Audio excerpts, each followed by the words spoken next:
Iran के बाद Pakistan Israel का अगला निशाना बन सकता है, ऐसा दावा इजरायली मीडिया में किया जा रहा है। लेकिन इससे पहले हमें यह समझना होगा कि क्या ईरान के सुप्रीम लीडर का मारा जाना सचमुच ईरान की हार माना जा सकता है। दोस्तों, आप में से बहुत से लोग अभी भी पूरे सच और असली हकीकत से वाकिफ नहीं हैं। आप में से बहुत सारे लोग इस गलतफहमी का शिकार हो चुके हैं कि ईरान के सुप्रीम लीडर की मौत या ईरान की बड़ी हस्तियों को निशाना बनाना अमेरिका और इजराइल की सबसे बड़ी जीत। लेकिन दोस्तों, अगर आप ऐसा सोचते हैं तो आज आपको अपनी ये गलतफहमी दूर कर लेनी चाहिए, क्योंकि सच्चाई कुछ और है।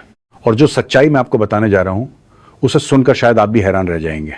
एक बात मैं वीडियो के शुरू में ही साफ कर दूं, ईरान कोई ऐसा मुल्क नहीं है जो किसी एक आदमी के जाने से टूट जाए। ईरान की ताकत किसी एक नेता में नहीं, बल्कि उसके सिस्टम, उसकी फौज और उसकी सोच में है। अगर कोई यह सोच रहा है कि किसी बड़े नेता को खत्म करके ईरान को कमजोर किया जा सकता है, तो यह सबसे बड़ी भूल साबित होने वाली है। कहते हैं 100 सुनार की एक लोहार की, और ईरान ने इस कहावत को सच करके दिखा दिया है।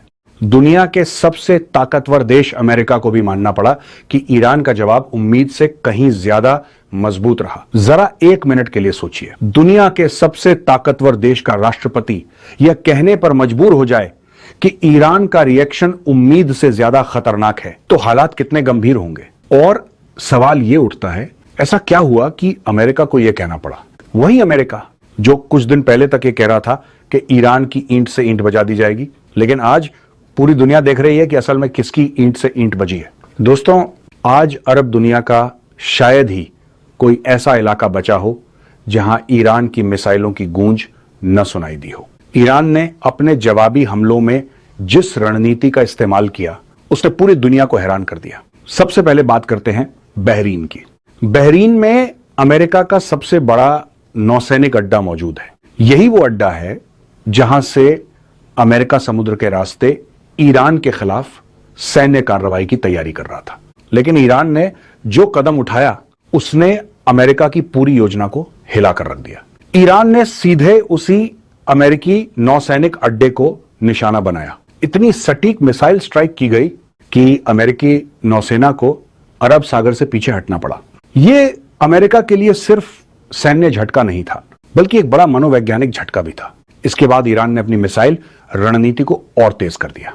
यूएई, कतर, जॉर्डन और इजराइल, इन सभी इलाकों की तरफ मिसाइलों की ऐसी बारिश हुई कि अमेरिका के लिए हर मिसाइल को रोक पाना संभव नहीं रहा। दुनिया की सबसे एडवांस एयर डिफेंस सिस्टम भी हर मिसाइल को रोकने में सफल नहीं हो पाई। लेकिन दोस्तों, जो सबसे बड़ी कहानी है वह पर्दे के पीछे चल रही है, और यही वो कहानी है जो आने वाले दिनों में पूरी दुनिया को हिला सकती है। असल में अमेरिका और इजराइल ने यह जंग ईरान की हुकूमत को गिराने के लिए शुरू की है। उनकी सबसे बड़ी योजना है ईरान में शासन परिवर्तन, यानी ईरान की मौजूदा सरकार को खत्म करके नई सरकार लाना।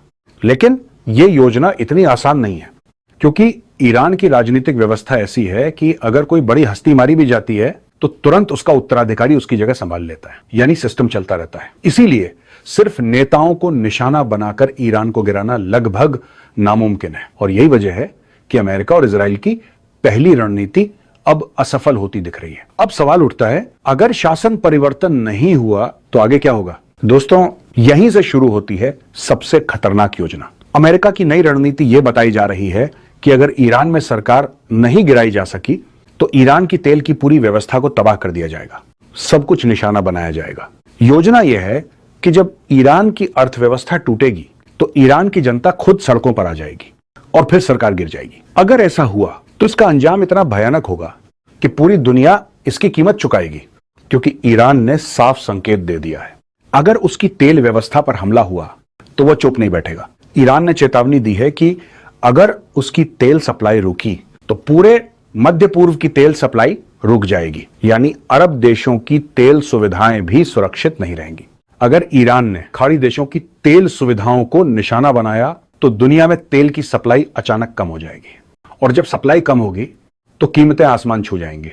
ऐसी कीमतें जिन्हें खरीदना एक आम आदमी के लिए नामुमकिन हो जाएगा। और दोस्तों, इसकी शुरुआत हो चुकी है। ईरान ने दुनिया के सबसे अहम समुद्री रास्ते को बंद करने की चेतावनी दे दी है। यही वो समुद्री रास्ता है जहां से दुनिया का लगभग 20% तेल गुजरता है। अगर यह रास्ता बंद हुआ तो तेल की सप्लाई रुक जाएगी, दुनिया की अर्थव्यवस्था हिल जाएगी, सब कुछ महंगा हो जाएगा और इसका असर सिर्फ अमेरिका या यूरोप पर नहीं पड़ेगा, बल्कि एशिया, अफ्रीका और गरीब देशों पर सबसे ज्यादा पड़ेगा। दोस्तों, एक बात याद रखिए, अगर ईरान डूबा तो वो अकेला नहीं डूबेगा, वो पूरी दुनिया को अपने साथ ले डूबेगा। और शायद यही वजह है कि आने वाले दिन पूरी दुनिया के लिए सबसे खतरनाक साबित हो सकते हैं।